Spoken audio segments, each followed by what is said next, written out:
I'm Wayne and this is Titan, and today we're going to debunk some boa myths. So first is aggression.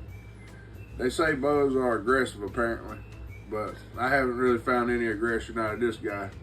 He's always been really chill. He's never struck at me or anything. He's just been a great boa all the way around. He eats really good, but he's not really never been aggressive. The only time he has even came close to being anything like that is when he was in shed. And I was trying to mess with him.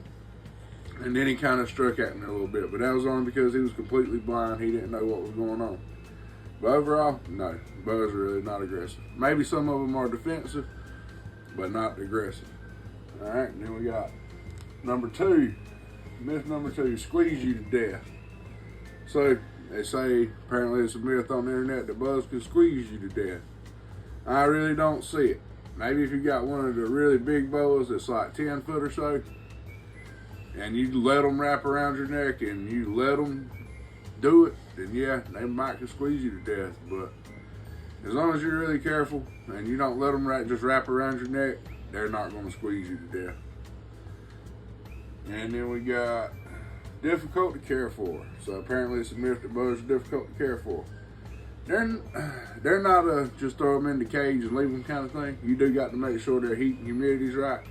But other than that, that's pretty much it. I really have no problem taking care of him. I make sure his heat on his hot side is good, his heat on his cool side is good. He ain't too cool, he ain't too hot. He's got good humidity, and he's fine. I haven't had any problems yet. I've had him for a little over a year now.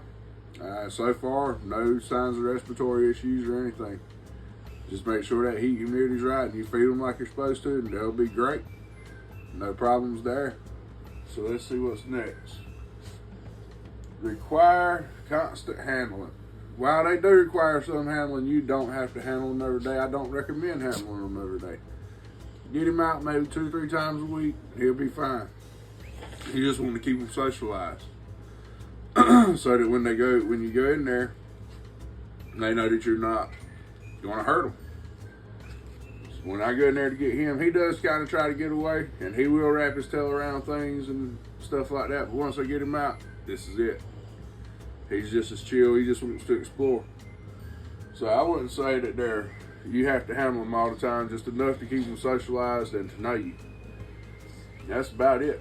Maybe 2 or 3 times a week, get them out. That's it. So now we're on to easy to breed for profit. Now I don't know about that really, but I wouldn't say that they're easy to breed for profit because there's a lot that goes into that.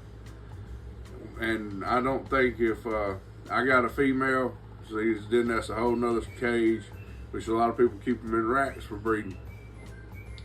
I don't really, if you're a large breeder, then okay, I get the rack thing.